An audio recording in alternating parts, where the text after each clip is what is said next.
Subhanaka la ilma lana illa ma 'allamtana innaka antal alimul hakim. La haula wala quwwata illa billahil aliyyil azim.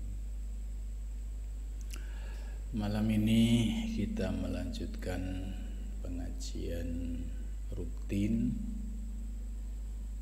yaitu kitab Ad-Durrun Nafis dan kitab Al-Futuhat Al-Makkiyah, ya, khususnya untuk malam Ahad ini. Mudah-mudahan ya, setelah kita selesai melaksanakan puasa Ramadan, dilanjutkan dengan Idul Fitri dan puasa sunnah Syawal, bisa menjadi energi kita untuk terus istiqomah apa yang sudah kita laksanakan.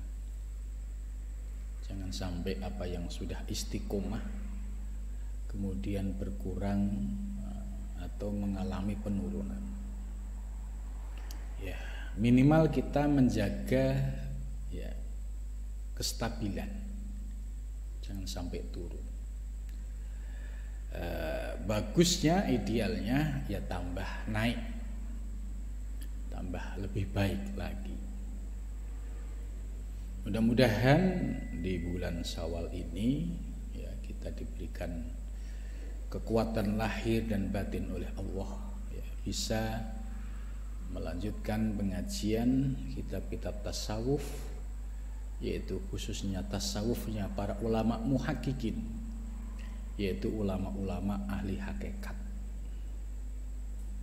Mudah-mudahan kita juga senantiasa mendapatkan bimbingan dari Allah, ya, mendapatkan pemahaman yang utuh dan dapat mengamalkan secara zauki, ya, secara rasa, ya. Dan pintu ditutup aja, dan karena suara keluar masuk.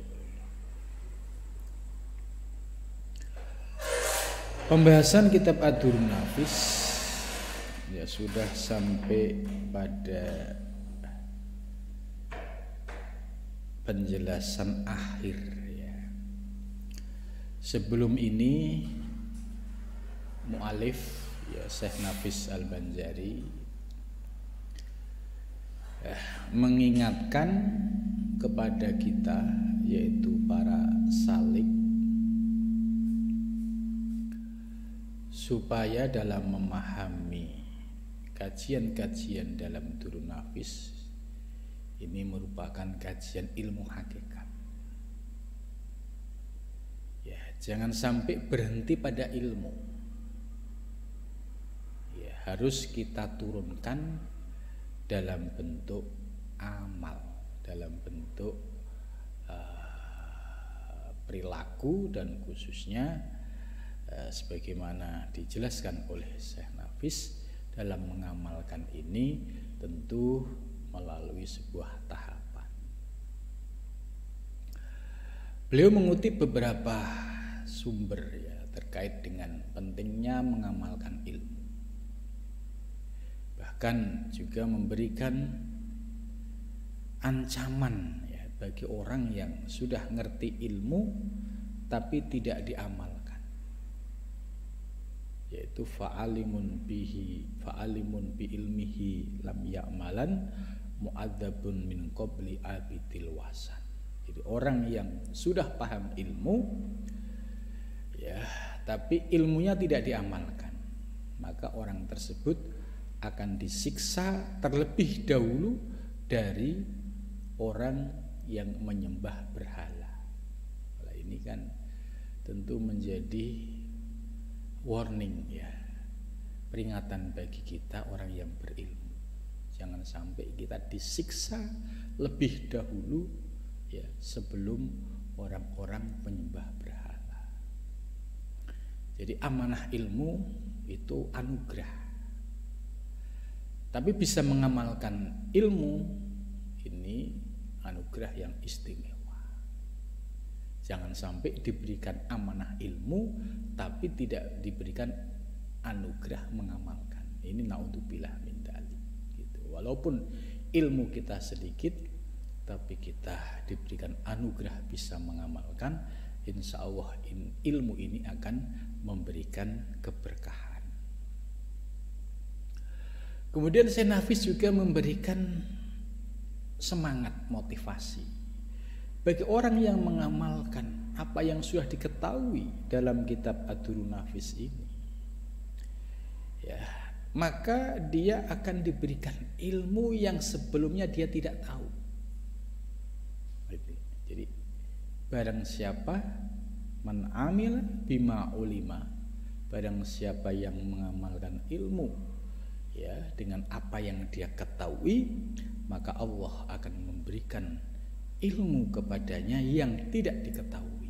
Ini yang disebut ilmu laduni ya. Kemudian selanjutnya Syekh Nafis juga memberikan penjelasan a'rafukum birobi a'rafukum binafsihi ya. Bahwa orang yang paling tahu ya dengan Tuhannya adalah orang yang paling tahu dengan dirinya. Ada redaksi lain, man arafa nafsah faqad arafa rabbah. Barang siapa yang mengenal dirinya maka dia mengenal Tuhannya. Apakah di Al-Quran ada ayat yang terkait dengan tersebut? Ada, cuma redaksinya beda. Wa fi anfusikum afala tubsirun gitu. Apakah kamu tidak melihat dirimu bahwa di dalam dirimu itu ternyata ada rahasia-rahasia ilahiyah? Maka barang siapa yang bisa mengenal diri ya, maka dia akan mengenal Tuhannya ya. Setelah itu selanjutnya ya Syekh Nafis memberikan ulasan. Jadi ulasan itu apa yang sudah dijelaskan di atas ya diulas kembali secara singkat supaya para salik paham kesimpulan-kesimpulan akhir dari penjelasan ilmu yang sudah disampaikan.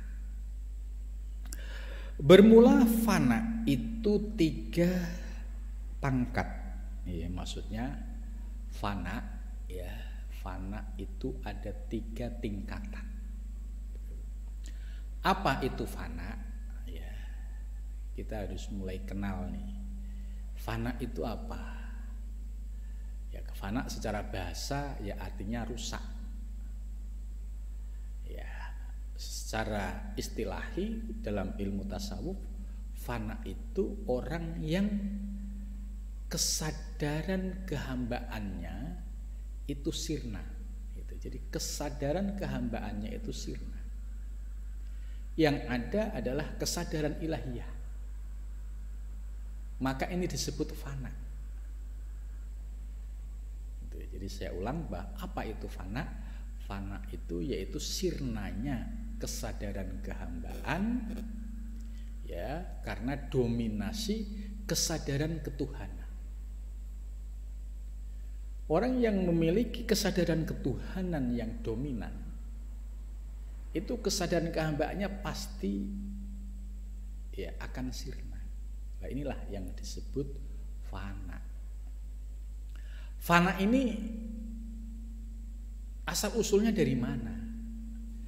Yaitu proses orang yang mengamalkan ilmu ya dari konsep ilmu tauhid yang dijelaskan oleh Syekh Nafis. Ya, mulai dari tauhidul af'al. Dia sudah mengamalkan, memahami tauhidul af'al. Tauhidul af'al itu yaitu mengesahkan semua perbuatan kembali kepada Allah Subhanahu wa taala. Kemudian yang kedua tauhidul asma, mengesahkan semua nama kembali kepada Allah Subhanahu wa taala. Ketiga, tauhidus sifat, mengesahkan semua sifat kembali kepada Allah. Dan yang keempat, tauhid dzat, yaitu mengesahkan zat bahwa tidak ada zat ya kecuali zat Allah Subhanahu wa taala. Ini diamalkan dengan konsep syuhud dan musyahadah. Maka ketika seorang salik ya berproses ya mengamalkan ilmu ini, maka suatu ketika mendapatkan anugerah yang namanya fana tadi. Ya sudah mengamalkan tauhidul af'al, tauhidus asma, sifat zat, kemudian merasakan anugerah fana. Nah, fana ini oleh Syekh Nafis ada 3 tingkatan. Yang pertama yaitu fana dengan ilmu. Ya, fana dengan ilmu. Maksudnya setelah kita belajar ilmu tauhid mukasyafah yang ada 4, tauhid af'al, asma, tauhid sifat, tauhid zat ya. Secara teori ilmu kita paham betul bagaimana penjelasan tauhid af'al yang diurai oleh Syekh Nafis. Kemudian tauhidul asma, kita juga paham apa penjelasan dari tauhidul asma. Kemudian yang ketiga tauhidus sifat, kita juga paham penjelasan tentang tauhidus sifat. Dan yang terakhir tauhid zat, kita juga paham tentang makna tauhid zat ini. Nah, kalau ilmu yang sudah masuk ini ya, kemudian kita pahami, kita yakini, ini masuk pada level fana pada ilmu. Jadi ilmunya sudah tahqiq. Ya, dia dalam keyakinannya walaupun ya belum masuk ke zauq, tapi secara teori ilmu dia sudah memiliki prinsip yang kokoh. Melihat semua perbuatan mampu mengembalikan kepada Allah. Melihat semua nama mampu mengembalikan kepada Allah. Melihat semua sifat mampu mengembalikan kepada Allah. Melihat semua zat mampu mengembalikan kepada Allah. Nah, ini secara teori ilmu dia sudah tahqiq, sudah paham, dan pahamnya itu sudah kokoh ya, dan dia tidak goyah sedikit pun. Nah, maka fana yang demikian ini disebut fana bil ilmi. Jadi fananya baru sebatas ilmu. Misalkan kita mendapatkan anugerah fana bil ilmi, ya tidak apa-apa. Namanya juga anugerah. Ya, semua itu berproses. Ya. Sebab untuk memahami ilmu hakikat ini tidak gampang. Ya. Banyak orang yang bingung tentang teori-teori dalam ilmu hakikat ini. Dan juga banyak orang yang salah paham dengan teori-teori ilmu hakikat ini. Maka bersyukurlah kalau kita diberikan anugerah memahami secara teori ilmu. Dan kita meyakini sampai tahqiq, benar-benar yakin, tidak goyah sedikit pun, maka pemahaman kita ini sudah sampai pada tahapan yaitu fana bil ilmi.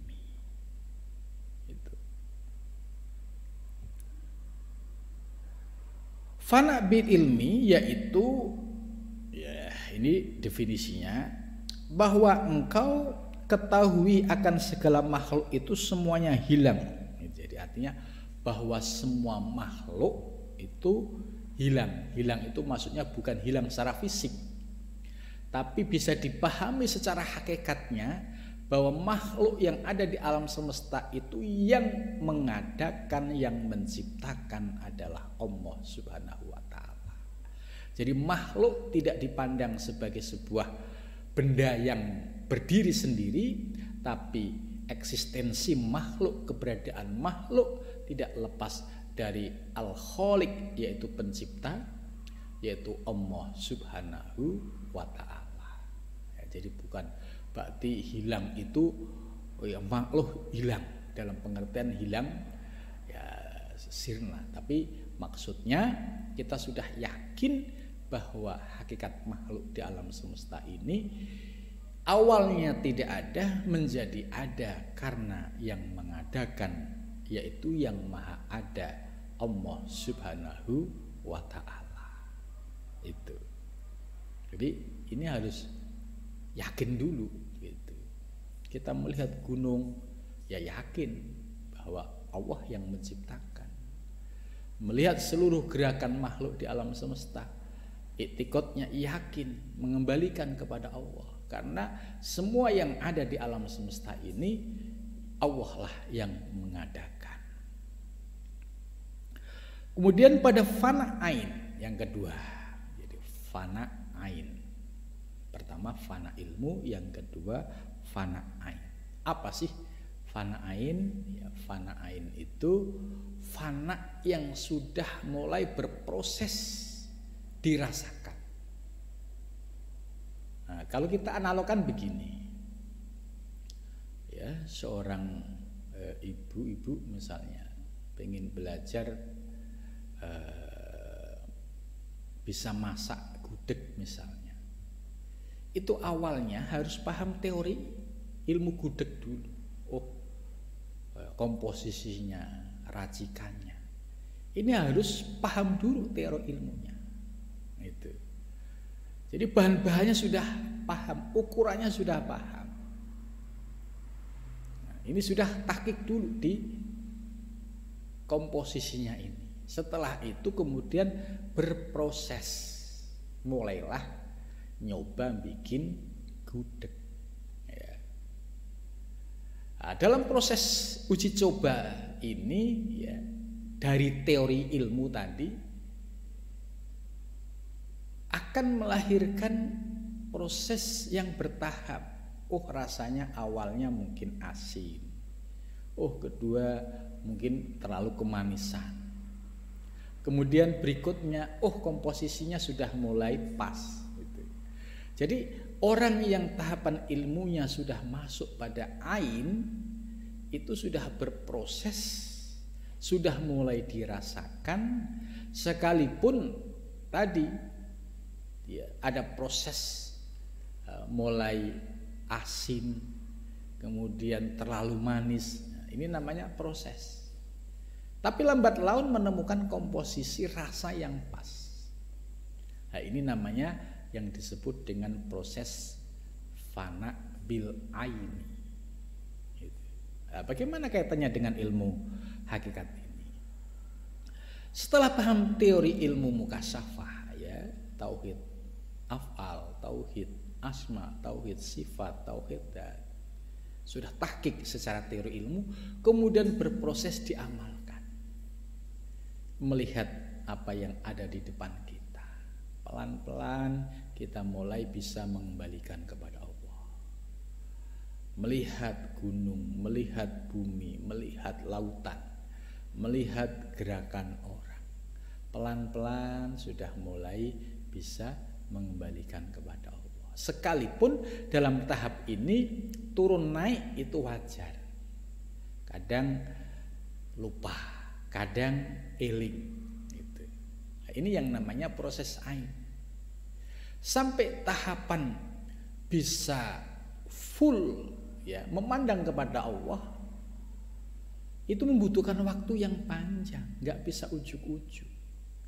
Maka para ulama tasawuf ya dalam proses riyadohnya itu membutuhkan waktu puluhan tahun ya. Ya minimal itu 20 tahun. 25 tahun, 30 tahun, 35 tahun. Ini penjelasan Syekh Muhyiddin Ibn Arabi di Muqaddimah kitab Al-Futuhat Al-Makiyah. Gitu. Jadi sampai dari ilmu yakin masuk ke ainul yakin, ya, ini membutuhkan waktu yang cukup panjang. Nah, maka setelah dia merasakan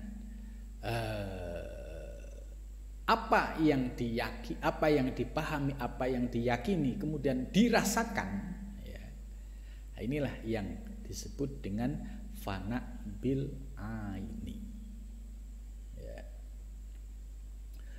Penjelasan Syekh Nafis fana bil ain yaitu seperti bahwa engkau lihat dengan mata hatimu bahwasanya, ya, ini dengan mata hatimu, ya. Jadi melihat dengan mata hatimu bahwasanya diri makhluk itu semuanya hilang.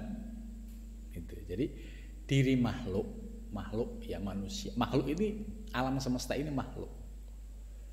Nah, itu kita sudah paham ilmu hakikat tadi bahwa makhluk yang ada di alam semesta ini diadakan oleh yang maha ada. Maka ketika melihat makhluk automatically mengingat Allah, karena Allah lah sebagai Al-Khaliq, pencipta. Sedangkan selain Allah disebut makhluk. Itu. Jadi setiap kita lihat makhluk harus ingat Al-Khaliq. Karena adanya makhluk, ya, itu diadakan oleh Al-Khaliq. Nah, ini harus udah mulai yakin betul. Ya. Jadi tapi ini pandangan mata hati menurut Syekh Nafis. Jadi nggak perlu diungkapkan. Yang namanya pandangan mata hati ini wilayah aspek keyakinan. Contoh kita melihat gunung, melihat lautan, hati kita yang mengembalikan kepada Allah tanpa harus diucapkan. Ya, ini perlu diingat. Jadi pandang dengan mata hatimu. Ya, di sini tidak diperbolehkan dengan diucapkan, tidak ada. Artinya apa? Bahwa pengamalan ilmu hakikat, ya, ketika sudah paham teorinya itu dipandang dengan mata batin, ya, mengembalikan apa yang dilihat kembali kepada Allah Subhanahu wa taala, memandang makhluk kembali kepada Al-Khaliq, penciptanya. Pandangan ini bersifat batiniah atau menggunakan mata batin, tidak dengan ucapan. Maka seringkali yang menimbulkan kontroversi ketika ilmu yang harus dipandang dengan mata batin kemudian diucapkan dengan lesan, didzohirkan secara lesan, akhirnya menimbulkan kontroversi. Jadi kalau kita mengikuti guidance atau petunjuk Syekh Nafis bahwa prakteknya itu dengan mata hatimu, ya bukan dengan lesan, ya ikutin. Maka dengan praktek mata hatimu memandang semua makhluk, ya kembali kepada Al-Khaliq, nah, ini insya Allah akan selamat dari segala bentuk kontroversi. Itu. Kemudian yang ketiga, ya, yang ketiga yaitu fana bil haq. Ya, fana bil haq. Apa fana bil haq itu? Ya, jadi berproses dari ilmu. Fana bil ilmi namanya ilmu yakin. Fana bil ain ilmunya namanya ilmu yakin. Kemudian fana bil haq namanya hakul yakin. Itu.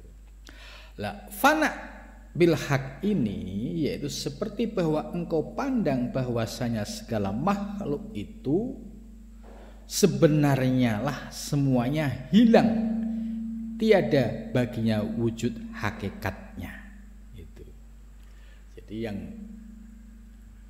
fana bil haq ini bahwa segala makhluk sebenarnya hilang, tidak ada wujud, ya hakikatnya, yang ada ya hanya Allah Subhanahu wa ta'ala. Ini pandangan yang sudah sampai pada tahap ilmu yakin, Maka fananya disebut fana bil haq. Nah, dari 3 tingkatan fana ini ya kita harus sadar makom kita. 3 tingkatan fana tadi ini ya sudah dialami oleh para salikin yang sudah sampai pada tahapan muntahi. Nah, kita sebagai salikin pemula, jangan lantas paham 3 fana merasa seolah-olah dirinya sudah melewati semua. Jangan. Kita harus sadar makom. Jadi kita paham secara ilmu yakin, ini sudah syukur. Kita sampai tahqiq secara ilmu, itu sudah bersyukur. Jadi tahapan kita bagaimana ilmu yang sudah kita pahami itu masuk ke dalam prinsip akidah kita, kemudian kita memiliki ya prinsip yang kokoh yang berpegang pada kaidah ilmu-ilmu hakikat dengan praktek yang benar. Sebagaimana tadi dijelaskan bahwa prakteknya itu adalah dengan mata hati dan dirasakan, bukan dengan ucapan.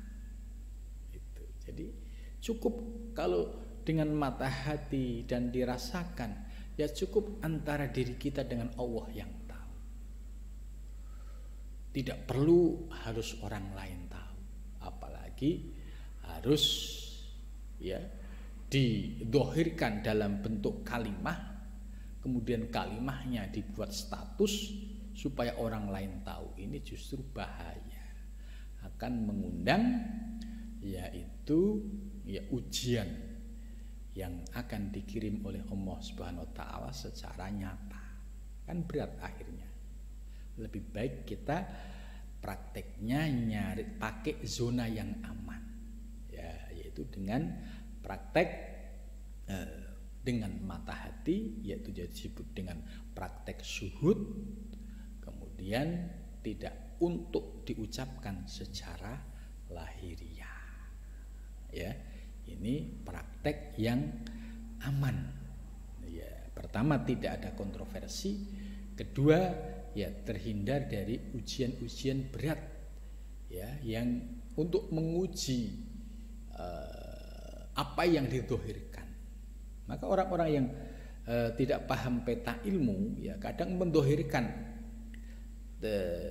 ilmu-ilmu hakikat di ruang publik. Akhirnya apa? Allah menurunkan ujian yang cukup berat. Nah, tentu ini melelahkan lahir batin. Maka lebih baik kita mengikuti apa yang disampaikan oleh Syekh Nafis Al-Banjari, yaitu dengan praktek syuhud, memandang dengan mata hati, bukan untuk diucapkan.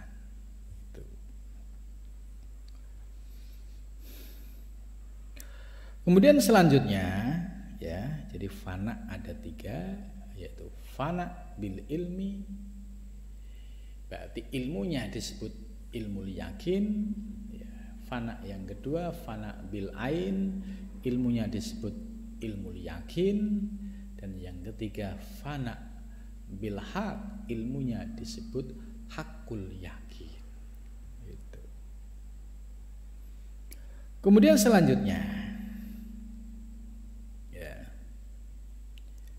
terkait fana tadi.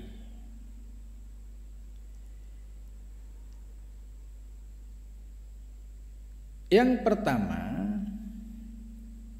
ya, fana segala perbuatan.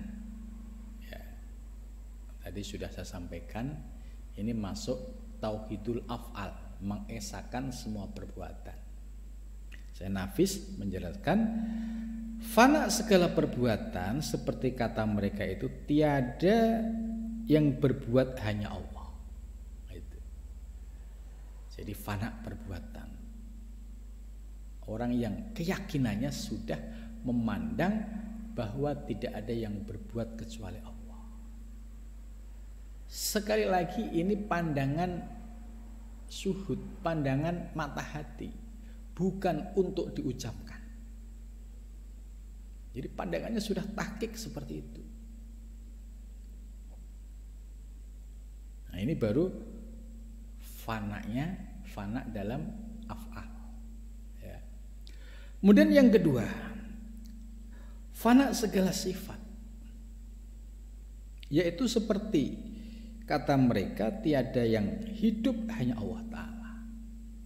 Jadi hayyun itu salah satu sifat.